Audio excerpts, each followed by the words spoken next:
You're listening to the Ugly Truth Podcast with George and Christina Markoski, your weekly injection of science, insights, and myth-busting. For awesome info and trending content, go to theuglytruth.log. Welcome back. Welcome back to The Ugly Truth. That's right. So today we're going to talk about something that's been in the news quite a bit lately. And we're talking about Mars. That's right. Not Mars bars, the planet Mars. No one knows about Mars bar unless they're in Adelaide. No, Mars bar, like right, the chocolate. Okay, yes, okay. Anyway, is that why you're wearing the red dress? Yeah, so I thought I'd wear red to represent Mars today. Yes. See, Mars is slightly red even from the naked eye. And back in the Roman days, the ones that named Mars, they called it Mars after the god of war. Right. Because it was red. So that was back in the Roman days, you said? Yes. So how did they see Mars without it was, telescopes? Because that was pre-telescope days, because the telescope wasn't invented until... They must have had like 20/20 vision or something. Someone with really keen eyesight, they were out there, because I guess they used to like looking at the stars. There wasn't a lot of TV, so I guess they, But anyway, let's talk about Mars. Now, basically, I don't know if you've heard of, well, you have, but our audience, the Mars One project. Yes. Now... So this was the project where you could actually apply to go to Mars. That's right. And there's over 200,000 people that applied for it. And you might say, who on earth would apply for Mars? Who right? on earth would do that? However, A one-way trip. Well, the funny thing is, we're talking to one of them right here, Christina. And when I met Christina, when we met, you told me about that. And I was like, wow, that's amazing. I wanted to go to Mars. So tell me, what was the whole excitement? Why did you want to go to Mars? So I guess going to Mars to me seemed quite exciting, like a journey that was almost bigger than me. And it seemed like the ultimate adventure, I guess. That was sort of the seductiveness of the whole idea of being chosen to go to Mars. It was almost, something out of this world, literally, because you were going to be doing something that would be going down in history. So I guess that was where the appeal came for me. Did you tell your family? No. Oh, they wouldn't have liked it, I don't think. The only people I told, to be honest, was people I was working with. Oh, really? Yeah. What did they say? They thought I was stupid. They thought you were stupid? Like, okay. oh my God, why are you doing that? Yep. Did you think it was possible?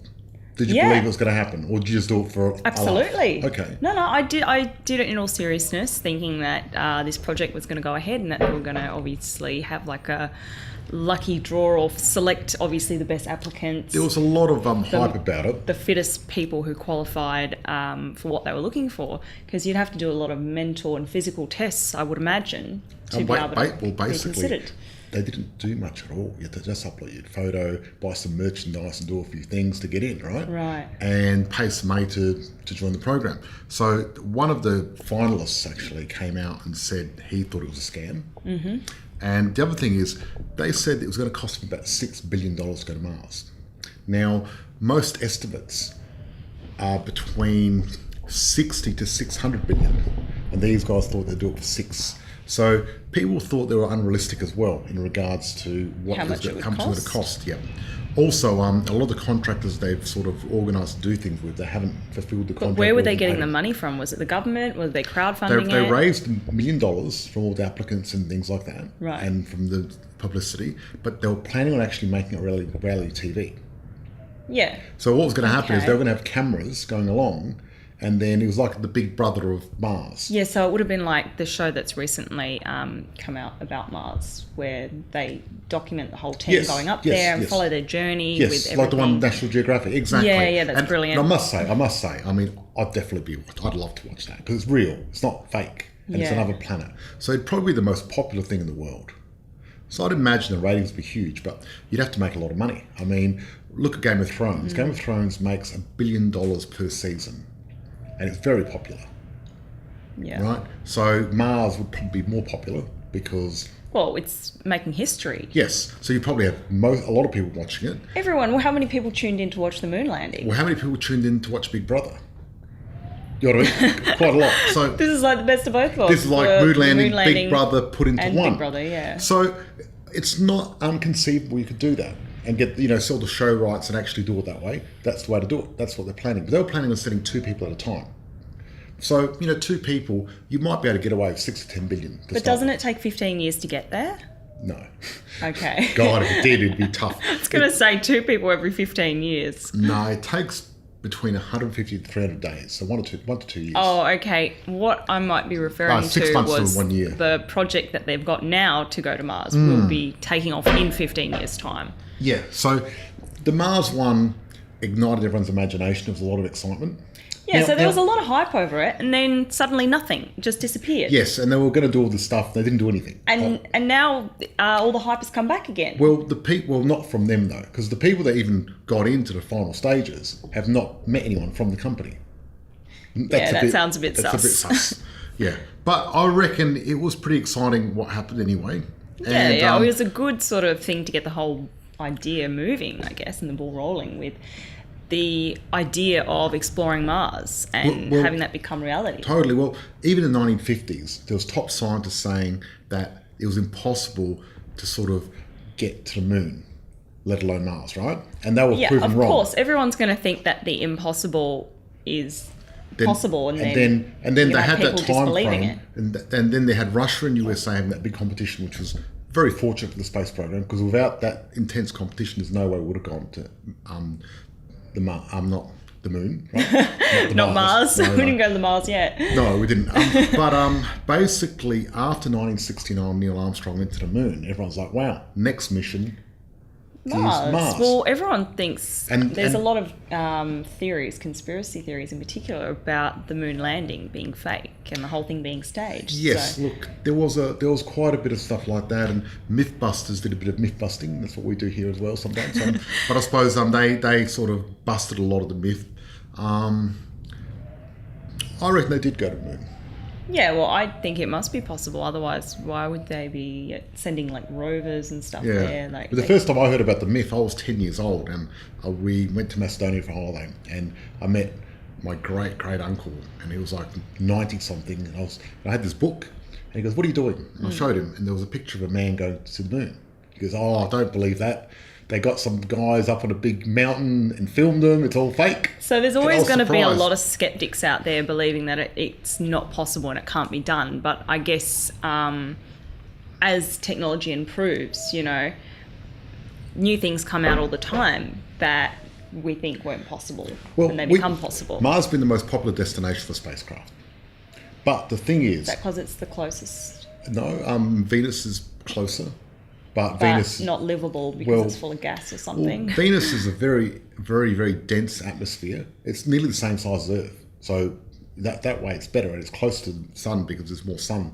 But the challenge is it's so hot. Right. That you could melt iron on the surface of Venus. So it's crazy. So and it's sulfuric acid. It rains sulfuric acid. Okay, Not very nice. I think Mars is a safer option. The pressure is so strong that if you went there, it would just crush you. Wow. Completely. You just implode. Yeah, instead of explode. So the thing is, Mars has always been a very romantic place where people wanted to go. And originally, we thought that it was hot. I remember as a kid watching these movies that had come out about it being really hot. Yeah. Yes. And, the thing is, I mean, even the old days, they were drawing the canals on Mars, and people used to imagine there was people living there and everything else like that. So the humans always thought there was life on Mars and people on Mars. And then obviously we sent some spacecraft there and found out there wasn't. There's a lot of sci-fi about Martians coming and taking over Earth, 50% of the spacecraft going to Mars have not made it. What's happening to them? What happens to 50% of them? Look, so if you look at the Earth, it's one little speck here. It's like a pinprick in respect to the universe. Yeah. Then there's another 150 million kilometres, and I'm making that up, but about that. So did they just fall out into thin air or something? Well, one spacecraft, the funny thing is what happened was they did all the measurements in empirical, feet and inches. However, they were supposed to do it metric, and it just totally went off course and they lost it. Right, so miscalculating completely where it's going to land and things like totally. That. So because you miss it by one small margin, and because it's such a long distance, you're going to be way off. Yeah, so it's not easy to get to Mars. It's very hard actually, and you've got to get it at the right time. So Mars is not always that close to Earth because our orbits don't coincide. So sometimes Mars is the opposite side of the sun, and it's really far, or sometimes on the same side of the sun, it's closer. So we need to really get our timing right. I think there's a timing window that you can go So through. there's a better time of year to travel to Mars. Well, not just here. No, it's over several years where Right. sometimes wow. good, sometimes Okay. bad. Yeah, so It's almost like traveling overseas. Like you want to go overseas and when it's Bit summer like in that. that Exactly, country. exactly. You So- don't want to go during winter. there's launch windows, right? So the colonization of Mars, basically, we went to the moon. We flew there and came back. You know what I mean? It's not that far. It's pretty close. Now going to Mars, it's going to take a lot of fuel. And the fact of it is, what everyone's saying is what we really need to do is be able to go there, make our own fuel to come back. But how would we make our own fuel? Okay, good question. There's actually it's a whole planet of resources. It's just a technological problem, really. So we'd have to bring the technology on the ship, obviously. Yes. So there's water on Mars. There's enough water that if you melted the ice caps, you'd have 11 meters of water across the whole planet. Yeah, but Covered it's all water. frozen. Yes, it's frozen, and people have spoken about terraforming it. What did Elon Musk? What did he He want wanted to to blow up the polar caps with do? nuclear Not bomb, quite. was He it? wanted to explode a thermonuclear device at the polar caps, and See, I like that idea. everyone was outraged. Yeah, of course they were. Now, modern thermonuclear bombs actually don't have as much fallout and radiation. But You what can if actually contain that. what if we accidentally killed the life on Mars by doing that? Well, see, we haven't discovered life on Mars yet. But we've only We've only discovered about 2% of it. exactly we So- haven't discovered the whole planet yet. We haven't, and tracked the whole planet. I think one important thing we need to think about is we don't want to contaminate Mars or kill any life there. If there Yeah, is I any. agree, yeah. I mean, we don't know. I mean, So I take it back. I don't think it's a good idea anymore. so far we think that. I think you can't rush into any of this, and you need to take it a bit slower. Now, what Elon Musk is proposing, actually, he clarified it, and what he wanted to do is get like a thermonuclear bomb orbiting geosynchronicity with the pole, so right above it, and exploding over and over above it to heat it up like a sun, because the sun's a thermonuclear but bomb. exploding away from the actual planet. Yes, So just pushing heat down to Yes, it to that's melt right, it. that's okay, right. that sounds a bit That's safer. a lot safer. Yeah. But we've never done it before, so it's pretty complicated. Yeah. So who knows what could happen? I mean, let's face it. If only 50% of our craft have made it there, imagine getting a thermonuclear bomb and trying to Could end guide up that. anywhere, yeah. I think the technology is not quite there yet. Yeah, it will be. I mean, Just a matter of time. Imagine if you got some sort of like black particles and covered the ice with black, and that absorbed more heat, and that would melt them. There's lots of different ways you can do it. Yeah.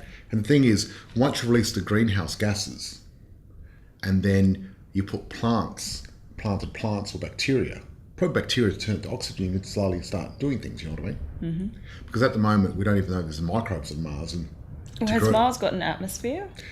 it's What's only the story about with that? probably around 1% of Earth's atmosphere, so it's really thin. Right. And so the reason Earth's atmosphere is not thin. The reason Mars' atmosphere is so thin is because it's a smaller planet. So here on Earth, we've got a molten core. Mm-hmm. So we've got iron, nickel core that moves around. And because that iron is molten in our core of our planet, when it moves around, it creates a magnetic field. Mm-hmm. Okay. That's why you got the North Pole and the South Pole. That's from Yeah. the magnetic field. Now, Mars hasn't got that because our Earth is actually still active or alive. Still alive, yeah. We've got Whereas volcanoes. Mars is like there's no considered dead. There's no is it? volcanoes or tectonic plates moving around on Mars or anything like that. Yeah, yeah. It just sits there and does nothing. Yeah. So basically, when you've got a planet that's alive, there's a lot of energy going into the system. So one thing, it helps regenerate the soil because the tectonic plates are moving around. So it keeps the planet alive. It's really good. Yeah. Also, though, is having a magnetic field protects us. There's a thing called a Van Allen belt. So if you've got the Earth here, and around it, you've got this massive magnetic field. And when cosmic rays come through, it captures them and puts them around.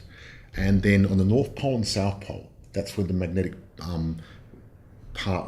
field is the weakest because it's going in. Right.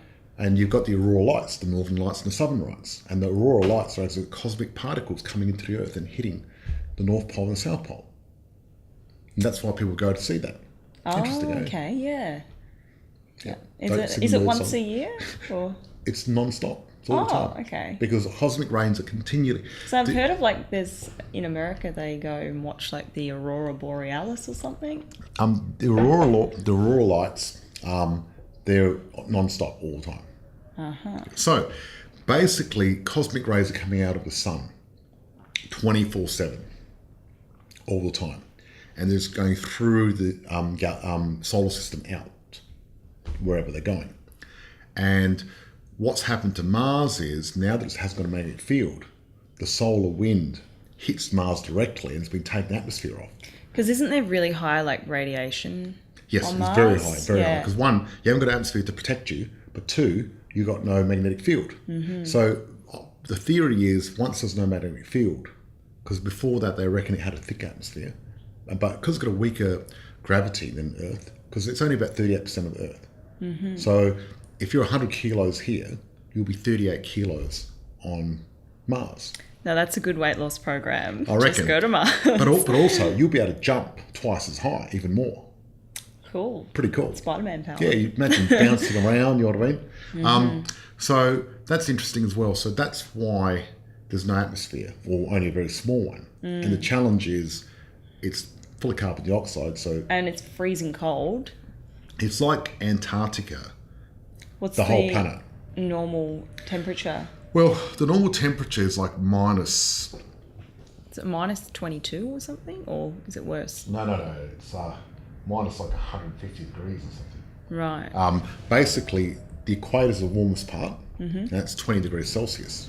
Oh, that's 20 degrees, right. The equator is like the Bahamas of Mars. And except 22 if you would live is anywhere, not really Bahama weather. Yeah, but for them it is. Like, yeah. For Mars, 22 is pretty hot. So if we were to go to Mars, we would obviously live near the equator. Well, there's three things we need if we go to Mars. Okay, let's think about this.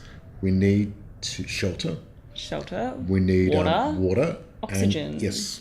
And we need... And food. Warmth and food. Okay, so more than three things. We need more than three things to live. Last time I checked. No, okay. But the thing is, what they propose is if we went to the equator, there'd be some old lava tubes that are full of water and ice, because we need to be near some ice or water. Yeah. Because that's one... Because with the water, because water is hydrogen and oxygen, H2O, and rocket fuel is made out of liquid hydrogen, liquid oxygen. Mm-hmm. So you could create rocket fuel out of water, which is great. So that's what they could do. And you can make oxygen out of it, and you can make water out of it. Although it's very water, handy. right? So, it's a one-stop shop for all your needs on Mars. The cosmic radiation is a problem. So being in a lava tube will keep you a bit protected. But really what you'd probably want to do is the water storage, have that around, because water protects you from cosmic rays. So even along the trip, like what are you thinking about on the trip? What would you do for like 6 months to a year getting there? Be pretty boring. And it could be claustrophobic. Yeah. Imagine being stuck with two people. In a tiny rocket. rocket. And well, I wasn't really thinking about like the travel, like the journey there when I was thinking about going to Mars, and I wasn't actually thinking about the living conditions once I got there, because obviously the living conditions are going to be pretty harrowing to go through. That brutal coldness, you know, you can never go outside. The journey of obviously having to find the right place where to live, whether that's near the equator or not, because these lava tubes may or may not be near the equator. Well, what's going to happen is you'd want to get a satellite out there mapping to find it before you even go. Yeah. I mean, we've only hardly mapped any of it. We need to map more. That's absolutely 2%. The thing is, the other problem is when you're in space, your bones demineralize. Yeah, so you're going to come back really weak if you do come back. Well, look at the guy that stayed in space longer than anyone else. I think it was like a year or two. When he got back to Earth, they had to carry him in a stretcher. Yeah, you come back so frail. You can't walk, right? Because you could break your bones. Now, that's why when people go to space, they make them work out for 2 hours every day. But what they're thinking is maybe having a spaceship that's got centrifugal force that turns around to keep pressure on you. Because every day you're on Earth, you've got gravity pulling on you, and that's making your muscles stronger and keeping your bones mineralized. Without that pressure, you're going to lose strength and your bones are going to just get weaker and weaker because you're not going to need it. And the challenge is, by the time you get to Mars, you're going to be super weak. Well, you might not even be able to walk anymore. And Wow. we have to fix that problem That's first. not very practical. Not very practical. How are you going to find where you need to live? You know what I mean? Hard. So there's a few practicalities we need to do. So we've got the technology, we don't have the experience. We've got a lot of challenges to solve by the sounds And if we're of going to it. go to Mars, we really need to fix these problems now. Yeah, Like, definitely. we need to start thinking I about think it. having a colony on Mars is really important for the long-term survival of humanity, because we don't have any contingency plans for what if like an asteroid hits the Earth or something like that. Well, look, Do we? As far as I know, there's nothing as in a place. species, we're very new. And throughout the history of Earth, there's been a lot of extinction periods, you know. And at the end of the day, to avoid that, being a multi-planetary species is very important.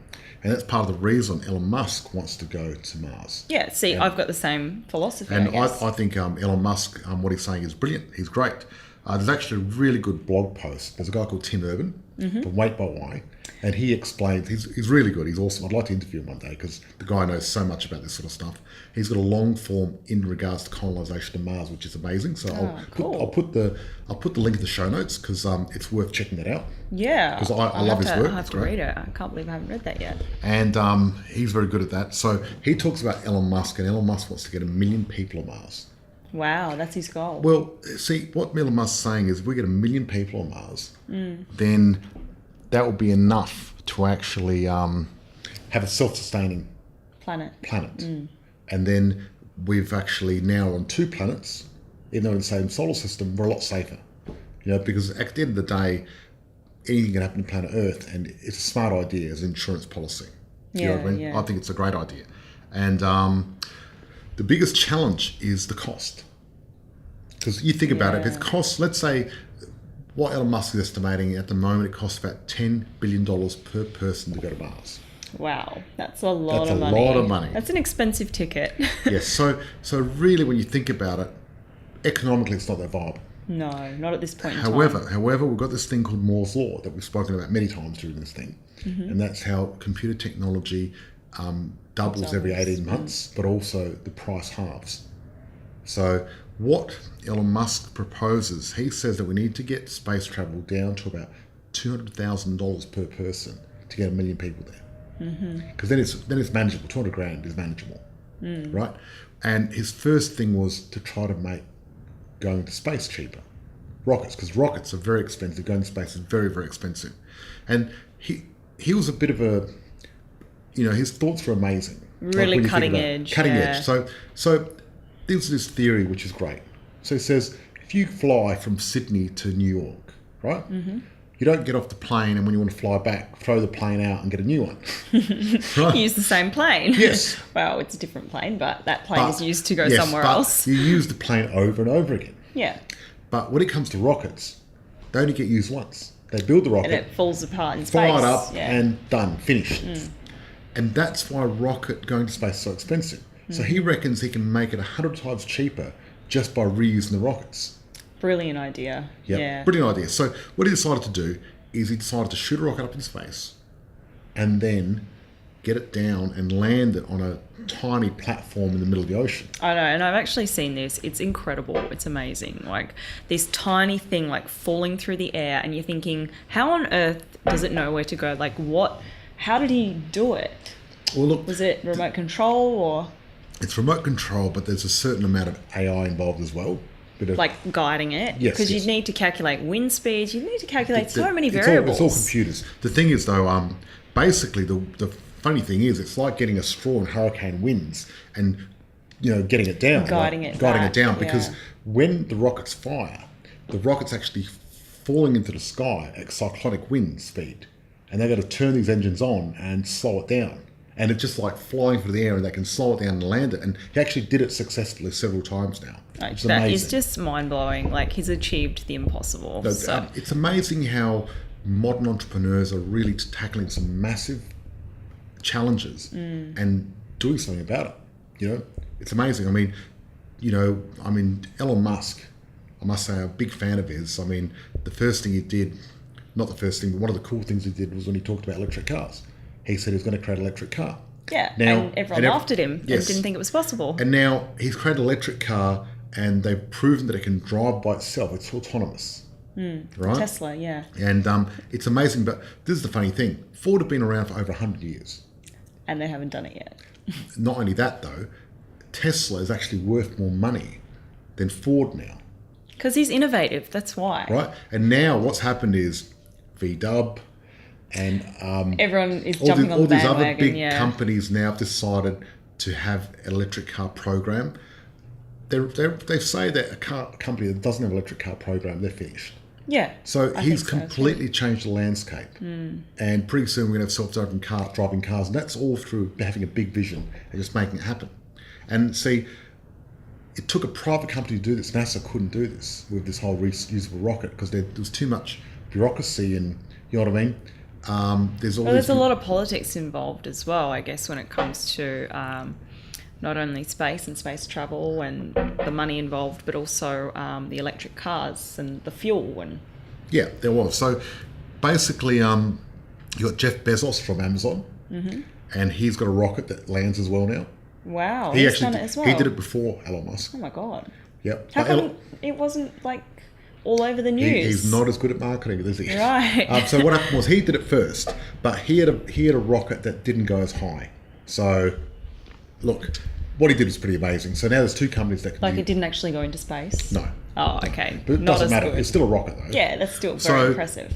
Jeff Bezos, what he's doing is amazing. Elon Musk, NASA, he's picked up all his contracts from NASA because he can do a lot cheaper, a lot better than anyone else. Wow. Yeah. So now they want to build this massive, huge, biggest rocket in history. How big? Massive. I don't know. That's what she said. How big is it? Look, I don't know. I can't tell you. Right? But it's a very big rocket and it's called the Dragon, I think, and it's huge.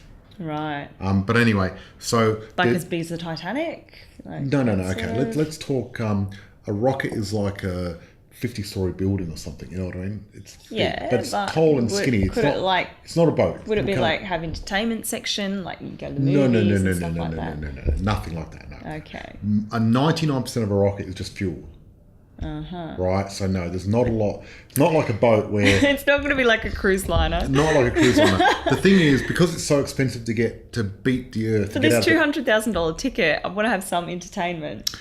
$200,000 ticket, you're not going to get a lot of room. It's going to be like in a jail cell. Like a It's going to be a jail cell. It's going to be a bunk. Oh, right. A bunk.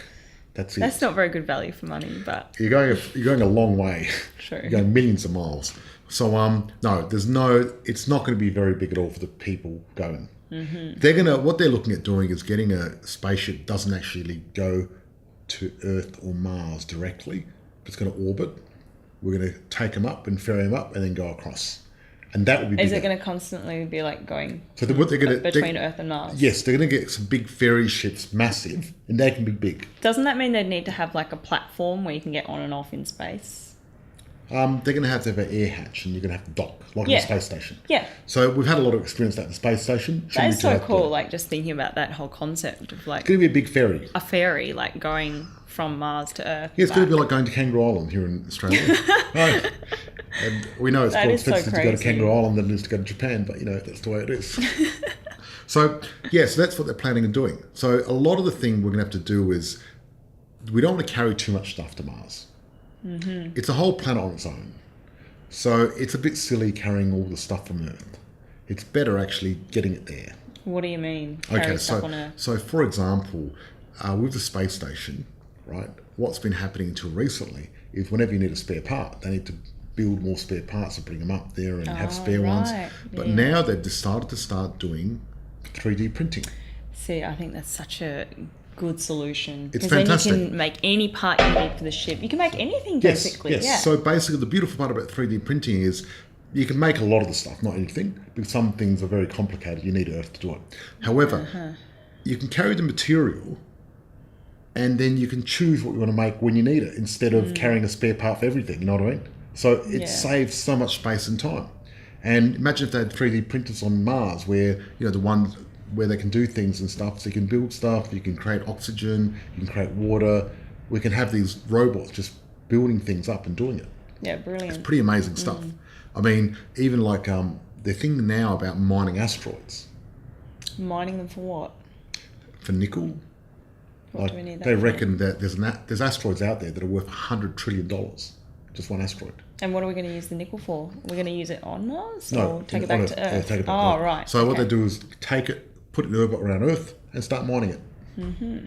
But putting big asteroids in orbit around Earth could be a little bit dangerous, because imagine if you made a mistake and one crashed into the Earth, and you killed everyone, wiped out the human race. So that's a tough one. Yeah. So they're looking at mining the nickel. Yep. So with iron and nickel and things like that, they're very abundant in asteroids. Because then we wouldn't need to do it on Earth, obviously, and that would close a lot of the slave labour. Yes, but see, I don't know if it close slave labour. See, the thing is, mineral wealth and slave labour go hand in hand. So you look at some of the most mineral wealth rich countries in the world. Like Africa. Yep. They're the ones where there's most slave labour, so that's the weird part. Yeah, but that's because it's a political thing. They're all in control of it in that country as well. Yes, but the challenge is... But if we're getting it from another source, like from Mars, for example, then the people who are controlling the slaves in Africa, they're not going to be controlling the nickel on Mars. Look, I think... that could replace that and stop that industry. Yes, I think so. But look, like you're talking like blood diamonds and things like that. Not really, no. I'm thinking if we're getting it from an ethical source, then we don't need the unethical source. Oh, but I guess it's the same story. It's not a non-ethical with source. Blood diamonds, I guess that's the same sort of concept. That's right. Because you can get diamonds that aren't blood diamonds, but the blood diamonds still exist. So that's right, exactly. Because we're still buying them. That's right, yeah. exactly. Okay. So it's very complicated. Yeah. And...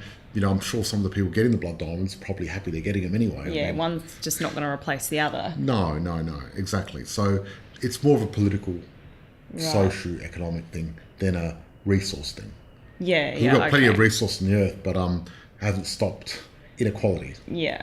And I think having an asteroid worth $100 trillion... There's going to be some political corruptness along the line. Having more mineral wealth will...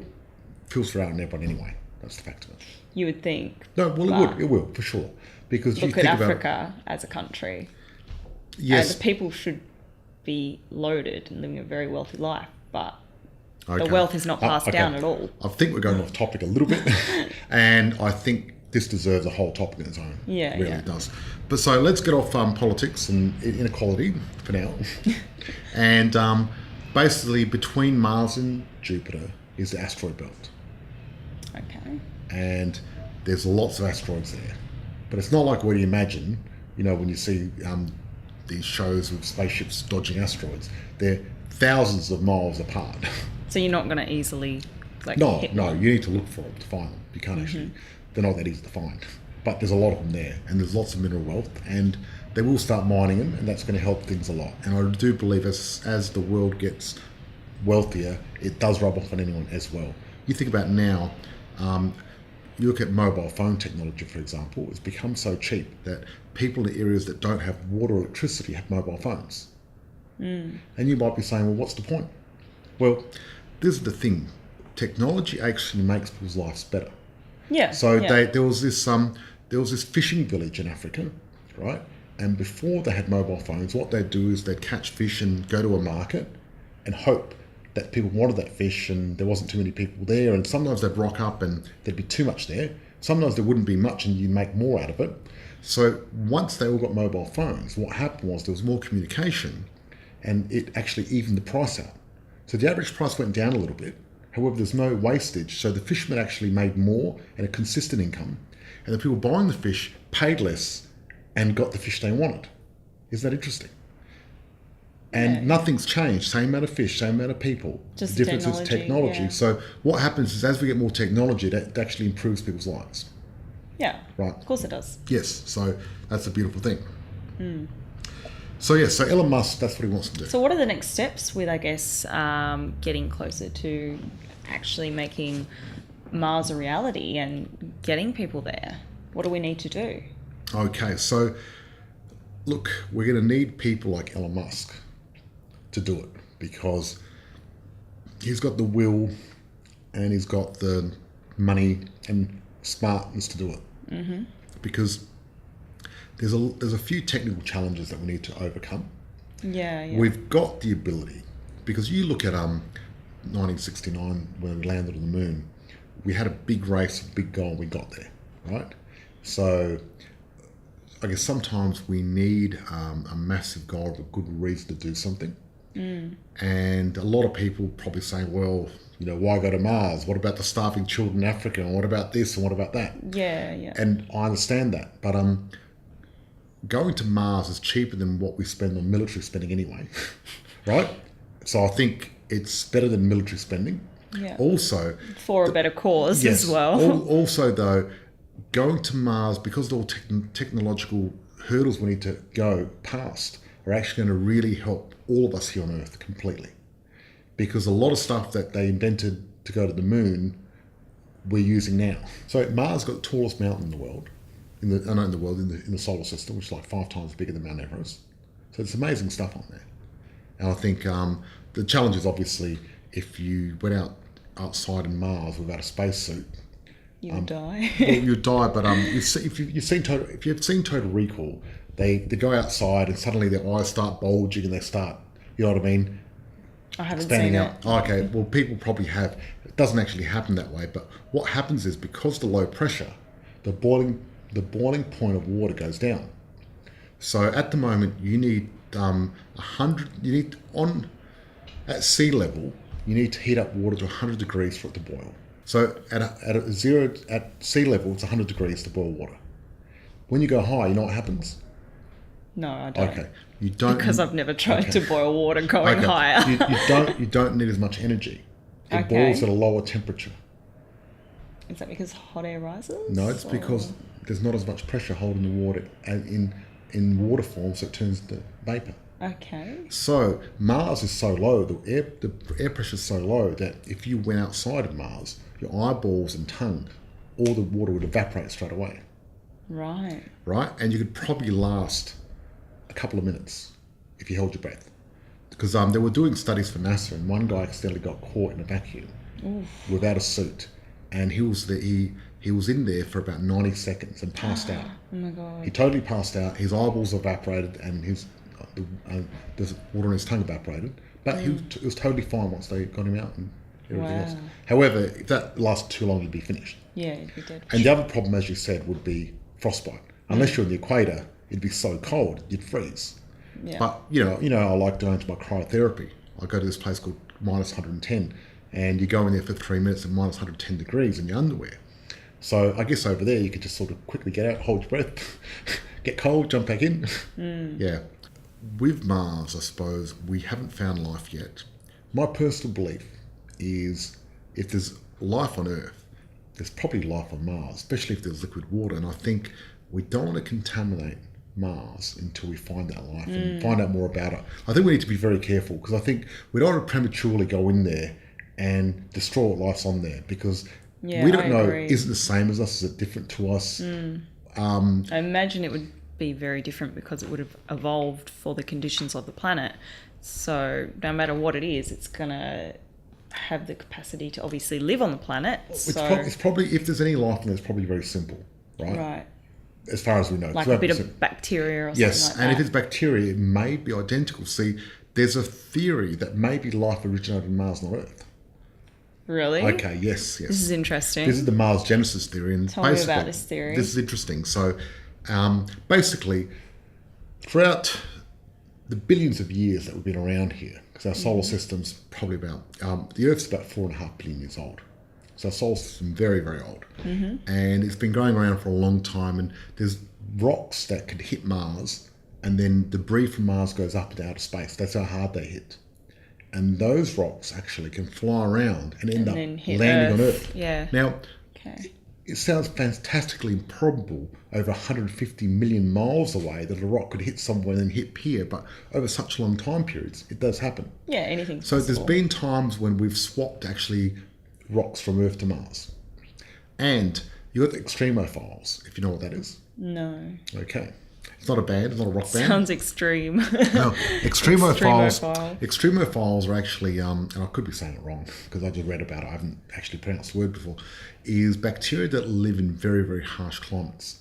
Right. So they have found bacteria that live in Yellowstone Park, where they've got really hot springs. They've discovered them near these vents with sulfuric acid underneath the water. They've discovered them. The deep we dig underneath the ground, like 2 or 3 kilometres down, and we just still discover bacteria down there. There's still life down there. So wow. we find bacteria living everywhere. So we're amazed, right? And that's usually in hot places, not cold places, though, because what happens is once water freezes, that sort of stops things happening. So you sort of need a bit of heat. And I mean, up to the point where people now think that life may have originated in these little vents underneath the water. So what are these are? They're like little chimneys that come out, and hot sulfuric acids coming out of there, and sulfur. Right. And bacteria eat that, and there's little worms, little crabs crawling around, little ecosystems. I've got an interesting theory about the life on Mars. Tell me. What if it's actually frozen? Yes, that could be. And when humans go there and unfreeze it, they're going to bring it back to life. Yes, that could be it. A bit like how you can have frozen sperm, I guess, and then totally. unfreeze it. Yeah. Totally. Yeah, exactly. And now I think they've discovered liquid water in certain parts of Mars. Right. And I think like the 20 degrees, that would be liquid around the equator. So imagine what happens is at night time, the life sort of freezes. It does nothing, it's dormant. Goes then dormant, yeah. In the daytime, it unfreezes, cruises around, does what it needs to do, freezes again, who knows? But I think we need to solve those challenges first before contaminating Mars, because I think I agree. we don't want to run in there and destroy the ecosystem. We've already done enough of that on Earth. And I think we need to be a lot more careful with diversity and caring about that, because finding life on Mars would be one of the biggest things that happen when it comes to the theory of life and evolution, things like that. I mean, Darwin's theory, and it's called a theory, but it's actually fact, because that's what theory means in science. Darwin's theory was amazing and revolutionised, the whole thing about talking about life here on Earth. And this would be bigger than that, the biggest thing we've ever discovered. Oh yeah, it's going to be very exciting. And I think it's pretty exciting. See, there's a thing called the Drake's equation. Drake. Is he singing about Hotline Bling? Or? It's not that Drake. There's a guy called Drake, a scientist, and what he did all these variables to decide what's the likelihood of life in the universe and what percentage is there. Now, the thing is, it's very, very hard to do stats on that, because we've only got one instance of life that we know about, which is us, this planet. And if you look at DNA, we're all related. So it's only one instance of life that's happened on this Earth. So it's not one or different types of life. We're all cousins. Even like a yeast is like 70% the same as us, the DNA. Wow, yeah. Which is amazing when you think about it, because it looks so different to us, doesn't it? But it's our cousin, right? It's so weird, yeah. So when you look at that, it's amazing it's only one form of life has sort of evolved here, and where does it come from and what's going on. And if you look at comets, there's a lot of water in comets, a lot of organic materials. So all the building blocks of life are everywhere in the universe, all over the place. But we've never discovered life. And a lot of people say, well, think about how big the universe is. Yeah, there's definitely life out there for sure. And they're saying, well, the Milky Way's got 100 billion stars. Why haven't we discovered life yet? Because we haven't discovered it all yet. We haven't mapped it all out. But why haven't aliens visited us yet either? Yeah, that's a good question. Well, we've only been around for 100,000 years. Maybe they don't know we're and here. If they visited us 100,000 years ago, we wouldn't remember No. or have written it down, because our civilization only had the ability to record things probably for the last 5,000 years or whatever, you know what I mean? So really, we've only got a tiny sliver there. But also, it's such a big universe, why would they want to go here anyway in the first place? Now, there's also the theory of the AI has the other, life on the other planets could have evolved so much that AIs come into existence and then killed them all. yes, there's a theory that everyone's in virtual reality, and that's why we don't see them. Right. Because once they get to a certain Oh, point... yeah, we are the virtual reality that they've developed. and made. Yes, that's one of them. But the other theory is they're in virtual reality, and that's why we haven't seen signs of them. Yeah, So there's lots a of few different things. signs also. They're thinking, well, are we the first to reach this level of intelligence? I don't think so. It's possible. Yep. Or it's such a big universe, we haven't really discovered that much. The Kepler mission is a mission to find Earth-like planets. And it's already found 50 million Earth-like planets already. You're kidding? Yep, just Wow. the Milky Way. They're just scratching the surface. They must There's a be lot like more. really far away though, obviously. They're really far away. Everything's far away in space. That's the thing. So nothing's close at all. Nothing at all is close. Even Yes, the close- so even the when you think closest about the star. logistics, it's not easy for some other life forms to come and visit us. You know, maybe they're facing the same challenges we are with getting to Mars, thinking, you know, resources, breathable air, blah, blah, blah. You know? It's not easy at all. It's very, very challenging. But what happens is, as your civilization progresses, those challenges become easier and easier.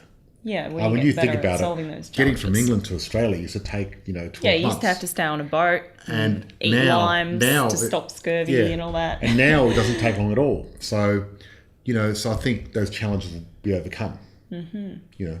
Technology does progress. And you think about, we've had more progress in the last 200 years than we have in the last 5,000 years. So it's pretty amazing when you think about it. So you can imagine what's happened in 200 years' time. So if you could imagine 100 years ago, just over 100 years ago, we didn't have cars. And then suddenly 100 years later, we're flying to Mars. It's pretty crazy. So imagine if there was a civilization out there 1,000 years older than us. Imagine how far ahead they'd be. Yeah. Crazy. Yeah. So, That's crazy. and people like Bill Gates and Stephen Hawking, Steve Hawking especially, he's saying we shouldn't be talking to anyone or radiating anything. We should be like flying under the radar. Yeah, because he said, look what happened when the Europeans went to South America and America. Yeah, I They agree. killed 90% of the population, right? And he's saying, we've got to keep quiet, we're not aliens seeing us. I think, But we're broadcasting everything out there. Aren't we? since TV started, those waves are broadcasting out of the Earth and they're going to keep going forever. So we can't hide it anyway, that's the fact of it. Yeah. Because there's SETI, searching for extraterrestrial life, right? And What intelligence. is that like a rover that they send out? No, SETI is actually, there's radio telescopes that listen out for radio signals. What do you mean? Okay, so we've got radio telescopes and they listen to radio signals from outer space. Oh, okay. Are people manning these, or is it like computer? People are manning them, computer yes. run. Oh. But the computers are crunching numbers. There's Okay. actually a program you could download on your computer when you're not using it to help search for extraterrestrial life. And there's METI, right? And they're messaging extraterrestrial intelligence. So they're sending messages out. And they wanted to stop that program because they didn't want to send any messages out. Just So obviously, listening. it's still running. I think METI is still running. However, with SETI, there was a signal called the WOW signal where something happened and we don't know what happened there. And also there's recently they saw a star which was acting very weird and they thought it could have been a Dyson sphere. What the hell's that? They postulate, and this is very, very postulating, you know what I mean? So they postulate that a far enough advanced civilization will actually end up surrounding the sun in some sort of sphere to take all the energy from the sun and use it. Wow. And there's a weird star out somewhere which is behaving strangely, and they've noticed it, and it recently started doing the same thing, and they think, and people are postulating like, wow. What did it maybe recently start doing? it's dimming and brightening for some reason, Right. and they think that this Could is be just like a planet dying, no, planets don't make it. or a sun dying, or a star dying. Look, we don't know what it is. Yeah. However, some scientists are postulating, imagine if it was a Dyson sphere. So it was an advanced civilization that was actually using that, and we've discovered it finally. So we don't know what it is, but they're doing some research on it and finding out. I mean, Okay. these are so far away from us. It's, one of those things that's hard to sort of It's just going to be a guessing game, basically, Yes. until we've got all the facts. Look, until we find a second instance of life, the Drake equation means squat. Right? That's the fact of it, right? Sorry, Drake. Yeah, sorry, Drake, but really, it does, because until we find a second, then once we find another version of life or the same life, or whatever we do, then we've got 2 points of contact, so then we can extrapolate from that a lot easier. Right. A lot easier. So that will make a huge difference. And I reckon it's going to be a very exciting time. So how long before we've actually colonised Mars? So the plan is in 15 years' time, they're going to launch the first to wrap up party that are going to, and they're sending 2 people. They're at thinking, a time. Mars One was thinking 2 people. Mars One was saying they're going to send the first people in 2031. Right. China want to send their first rover by 2020. So is there going to be like a bit of a race on between different countries? At the moment, there's not really a race on at all. The race is for AI. There's no race at all because everyone's racing for AI because AI is going to have a bigger impact than going to Mars or anyone. Yeah. So I guess America is the main sort of country focusing on going to Mars. Well, you could say America, but it's really Elon Musk. Right. Yeah. So him in particular. SpaceX, they're the ones that are really pushing the boundaries and doing what they need to do. I mean, he's pushing the boundaries in a lot of areas, Elon Musk, and it's amazing. And we need more people like him because we need people that are willing to push the boundaries and get us to where we need to get. Yeah, get the results happening, yeah. Yeah, so I think we're still a little bit away, but I'd love to see the first people to go to Mars. Would be very exciting. Yeah. Because, I mean, since being a kid, I guess I dreamed about when that would happen and you know, it's exciting it's going to happen in our lifetime. See, what floors me is the fact that we're not there yet. I think we should well be on Mars and have it colonised by now. It seems like the whole thing sort of came to a halt. Well, really it was up to America because they're the ones with the biggest budget and the most technology. And there's a few presidents that just put it on the back burner. Because I know a long time ago they wanted to do it by 2018. And then the date kept getting pushed out. Yeah. Instead, we've got the Commonwealth Games. Instead of going to Mars, 2018. Nothing wrong with that. Exactly. So it should be interesting. But I'm very fascinated by it, and I think it's going to be very exciting. Yeah. Now, so you still want to go to Mars? That's the question. We haven't finished that question. In the future, maybe. It's not entirely out of the so far as we know, once you go there, you can't come back. If you can come back, I would go. I'd definitely go as a tourist. Yeah, okay. Because even as a tourist, it's a very long journey. Arduous journey, yeah. I think it will be worthwhile. Because it takes nearly a year to get there, nearly a year back. So you're talking 3 or 4 years of your life. Surely as technology gets better, we'll be able to get there quicker. Probably not at this stage, no. Yeah, but in the future, we might be able to. Oh, yeah. I suppose so. Look... Put it this way, I won't be going in 15 years' time. I won't be one of the first people going. No. Okay, cool. Fair enough.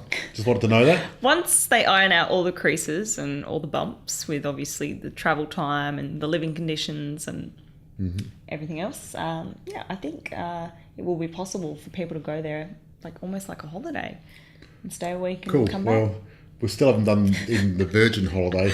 That's sort of been I know. I was burner. pumped for that actually. I was like, yes, I've always wanted to go to space. I've always had this fascination with wanting to go to space. To be honest, ever since I was young as well. I think a lot of people do when they're young, and as they get older, they sort of forget about the idea. But you still, the dream's still alive. I'm very passionate about still wanting to travel to space and go to space, and hopefully one day go to Mars. Fantastic. Well, look. It's been a good session. Any notes? Anything else you want to say to our audience? Thank you so much for obviously joining us on this episode of Mars.